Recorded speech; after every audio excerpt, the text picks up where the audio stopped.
Want to shop Walmart Black Friday deals first? Walmart Plus members get early access to our hottest deals. Join now and get 50% off a 1-year annual membership. Shop Black Friday deals first with Walmart Plus. See terms at walmartplus.com. Okay, I have to tell you, I was just looking on eBay where I go for all kinds of things I love, and there it was. That hologram trading card. One of the rarest, the last one I needed for my set. Shiny like the designer handbag of my dreams. One of a kind. eBay had it, and now everyone's asking, ooh, where'd you get your windshield wipers? eBay has all the parts that fit my car. No more annoying, just beautiful. Whatever you love, find it on eBay. eBay, things people love. Hey guys, welcome back to the Trading Coach Podcast. Got an amazing episode in store for you today. It's going to be one of those episodes where we really peel back the curtain and you get to see a look, or I guess hear a look behind the scenes of what it really looks like to work with a real trader during their real trading journey.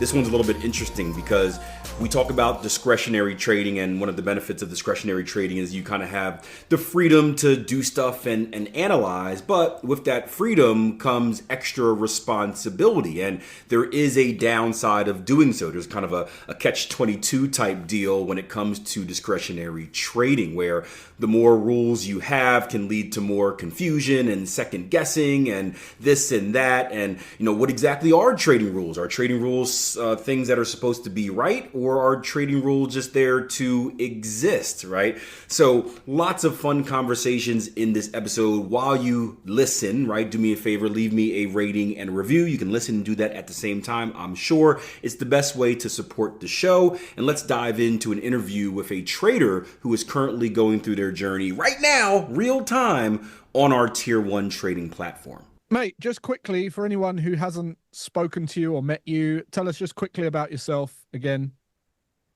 Yes, Juria is my name. I'm from the Netherlands. Joined Tier 1 I think 10 months ago, January. The first 6 months was all about the education. Went to the courses, practicing, trying to do everything on the charts. Yep. After that, I was developed a system. Structure-based counter trend system, pre-backtested it, and now I'm in the phase. I'm backtesting, or I'm trying to backtest, but I'm struggling a little bit. So that's why I decided to book one accountability session. Right. Why are you struggling? What's the struggle? I have a structure system, so there's a lot of discretionary trading, but the part of the discretion I'm struggling.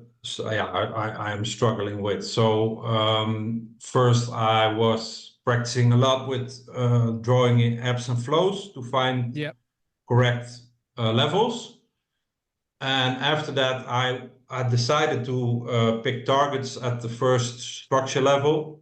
But if I'm going down to the entry time frame, I see a lot of different small levels. So I found it very hard to be consistent in picking the right target. So after that, I moved to Fibonacci. And then I had the question, what level will I pick? So I decided to pick the 382 level. But sometimes I struggle with the fact that I see when price needs to go to that point, I see a lot of structure levels in between. So I found it hard to believe that price will actually go to that level. So trying to figure out rules for that.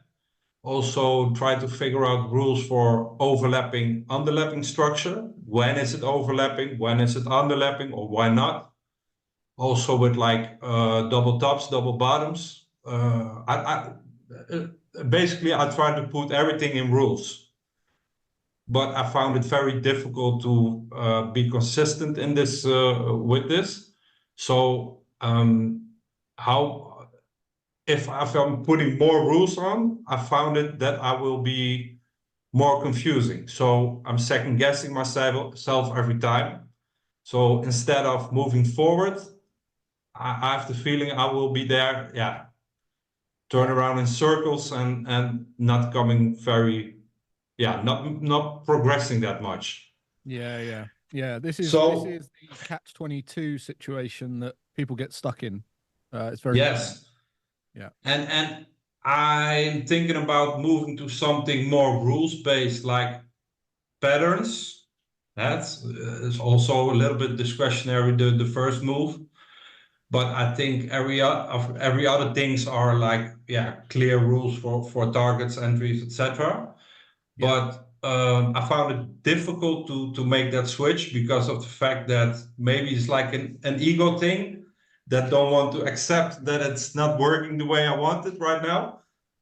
And also, you guys always say like you have to stick to one thing and don't switch to a lot of things. So I found it a little bit difficult to make the switch at the moment. Okay. So what are you? So what type of system is it?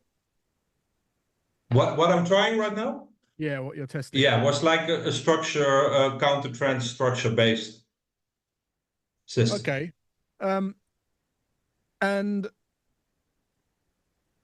what have you done any testing to any degree, like, and completed a test before you've gone back, or are you still like, oh, what if I add this? What if I add that? Have you completed a test? Yeah, I did a few pairs that I completed it, but also I had a problem with like the frequency. So I moved from the daily and the 4-hour to the 8-hour and 2-hour, but there was even more noise. So so I had it was not a solution. I tried it, but I'm keep changing everything and second guessing myself and changing and start over again, etc., etc. So yes, I did a few pairs that I was completely tested for 5 years, but I did not have a lot of confidence in it. Okay, fine. So the ideas that you've had and implemented, have you done a retest on any of that, or so you've had an idea and you say, oh, okay, well, let's change it and tweak it this way. Have you done another set of tests on that same 3 pairs? No, because I found myself really fine-tuning a lot in between. So I'm not confident in taking targets. So let's try something else. I don't have any rules that I'm 100% confident in. So that's a little bit the problem, because it's discretionary, and I found it really. I think I'm not at the point yet that I can do that. So maybe I need to find something a little bit more with specific rules. But I found it difficult to switch because I put a lot of effort and time in it, and I want to set it aside, you know? I would always say don't switch system, because purely because, like, I've worked and had conversations with lots of great traders over the years, and they always tell me that the system that they trade now is the one they first learned, and then they went to different systems, and then they went back to the first one. And the reason for that is because something made you pick that system in the first place, right? And I believe that that's something that resonates with you. So it's going to be easier to develop that than it is to try and make something else work that doesn't necessarily jump out at you. So I would really try to hone in on building rules in the system you're already creating. And the way that one of the ways that I would do that is I would look at what you've done and make sure that it's yes, no answers to every filter. So it's like, I don't know what your system is or what your approach is, but it would be like, is it overbought or oversold? Yes or no? Is it, is it a higher close? Is it not? No. Yes. And if you can't answer yes or no to every filter, then that's the one that needs a rule. And I would always bear in mind that a rule isn't there to be correct. A rule is there to be a rule. Does that make sense? A rule is there to be consistent, so whether it's for the better or for the worse, it doesn't matter. It's a rule that is yes or no, so that when you do the test and then you say, well, actually, what if that is a no, and then you test it again and then you find it to be profitable, the rule doesn't matter. It's just you need a rule there for rule's sake. Like, you need it to be consistent. So I would definitely go through and iron out, make sure that everything is very objective and not discretionary or subjective. And then I would run a test, implement any of the ideas that you have had that you think could enhance your system. And then I'd run another test on those same 3 pairs. Maybe just stick to one pair. Stick to one pair and just keep doing the same pair. This is what we always say, right? You run a test on one pair. You're going to have some ideas. Implement the ideas, test the same pair again. You'll have another set of ideas, do it again, and then you will run out of ideas. And then once you've run out of ideas, then you can test on multiple pairs. But I would stick to one market, because that's going to give you instant feedback. Like, you're going to do 20 hours, great, tweak it, 20 hours, great, tweak it, 20 hours, and then you're going to see instant, like, either improvements or deterioration in the system, and you don't have to worry about testing a ton of other pairs before you get that feedback. So but I would just hone in a little bit. Does that make sense? Yeah, sure. But I was looking at, for targets, for example, I was looking like fixed targets, like 1.5 to 1 ratio. But I spoke with it with Akil. He's not a fan of it. So, but for me also, I found that price has to move, through some levels of structure that I really don't believe that it will actually happen. So I second guess myself all the time if I do something like that.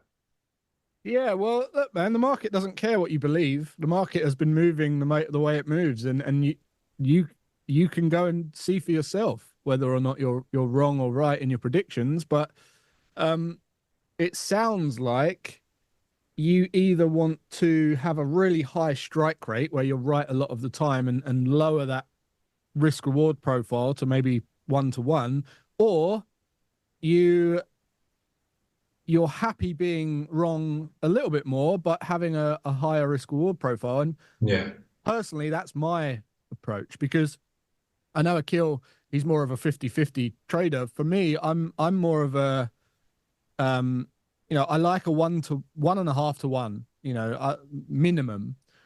Because what happens is, if you start there, as you do build real discretion and you become better and better as a trader, you actually become right more as well. So you start taking even higher quality setups and maintaining that 1.5 to 1. So you actually end up with a high strike rate and a higher risk reward profile, or reward to risk profile, and you get the best of both worlds. Whereas if you just take a 1 to 1 and your strike rate improves, you're still just getting a 1 to 1. Does that make sense? Yeah. So I've always liked going about it the other way. I prefer to have a bigger reward to risk profile and be right less, and then work on becoming right more, because the reward to risk profile is still there waiting for me. So that's kind of my philosophy on it, and it's always worked well. Having said that, I've never liked to be wrong more than 50% of the time. Like, I do still like to be right 50% of the time, minimum. So are there any other suggestions that you have for, like, putting a little bit more like black and white rules for taking targets? Black and white for taking targets. I think it's difficult, but don't overcomplicate it, right? Just start with either a Fibonacci retracement on the trading time frame, or structure on a higher time frame. And I would just trade to the most recent level of structure looking left, and I'd always go to the close of the candle and not the high or the low of the candle. So whatever, if you're shorting, go out on the higher time frame and draw your line for your target on the previous lowest close. And if you're going long, go out on the higher time frame and put your indicator line for your target on the highest previous close. All right. And and that's it. You've just got two things. You either use a fib retracement or a 382, or you use structure, right? And then you've got two things to measure, and that's it. And you can even monitor both of those if you wanted, and just see what one performs the best. And then you might find that actually the 382 is really good. But if we've got structure lower than the 382, then you don't quite shoot for the 382, or vice versa. Okay, yeah. And I found it easy when there's really trending markets or directional movement. But if the market is going a little bit more sideways, I found it more difficult to pick the right target spaces. Yeah, of course, because it's more choppy. Which is why, the more of a range you've got on the market, then that's really when you want to look at the most recent structure for target taking. Okay. Otherwise you're just you're shooting for no man's land, really. It's so the more you range, the more I look at the most recent structure level for target taking. And at the entry time frame or the higher time frame. Yeah. So if you're in a ranging market, I would use the trading time frame for structure. Yeah. Okay. Yeah. Not because it's more instant feedback, right? Yeah. Okay. Thanks for your feedback and your tips. Great. I'm going to work with it, and hopefully I can come back in like 8 weeks and can tell you a little bit another story. So I'm trying to do my best to make it work and find a little bit more confidence and So look, thank you. Got like, I don't know, 10 weeks till Christmas. Let's just put in a good stretch.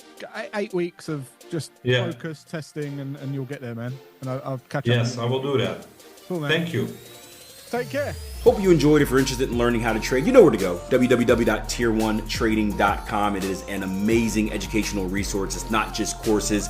It is supportive resources and a great community of traders. I'm talking traders of every level, some brand spanking new, some kind of in the middle, still trying to figure it out, and some seasoned vets who have been profitable forever and like hanging around because they know what the community did for them, and this is their chance of giving back. So get started, www.tier1trading.com. We work with you as trading coaches, just like you heard in today's episode. So if you're serious about turning your career around, your dreams around, get to the site, sign up, and let's get started.